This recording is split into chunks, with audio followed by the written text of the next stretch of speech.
See video minu jaoks lõpuks, ma otsustasin ümber muide oma esikoha, aga ta lõpuks tegelikult sai sellepärast minu jaoks võitjaks, et ta näitab seda värdjalikku sõda absurdse nurga alt ja minu arust väga hästi tehtud. Et see, kuidas otsustatigi eksperimendiga selgeks teha või vaadata sisse, et kuidas käib siis Vene armee kokku klopsimine. Väga tubli ja ma tõesti ei tea, et mitte keegi teine Eestis oleks seda teinud. Et mitte, et see oleks olnud täiuslik videoloona, seal on asju, mida ma oleks kindlasti teisiti teinud, aga eks selle üle saab ka lõputult vaielda. Aga ma arvan, et tugev töö ja ajakirjanduslikult hästi tehtud asi ja oluline teema.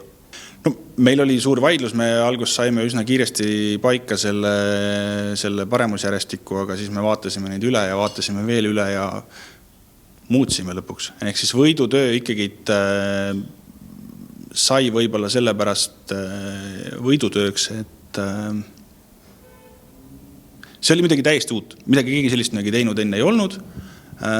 Algne võidutöö otsustasime või jõudsime järeldused võib-olla veits mindi tugeva looga lati alt läbi, aga see, mis võitis, oli nagu kihvt. Tehniliselt saaks paremini, võib-olla saaks natuke teistmoodi monteerida, hakkaks paremini jooksma, aga kokkuvõttes vägev.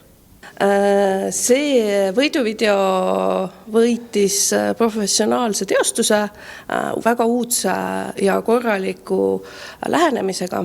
Minu jaoks oli selle pluss ka pikkus, et see ei jäänud kuidagi lohisema kuskile kaugele. Mulle meeldis, et oli kasutatud vajadusel ka graafikat, et selgitamaks, et kuhu siis see noormees helistas. Et see oli kompaktne, hea, uudne, uudislik ja siin oli tehtud ka ajakirjanduslikku tööd. Et kuna me valime ka pressivideot, siis ütleme, pressitöö oli selles videos väga selgelt olemas.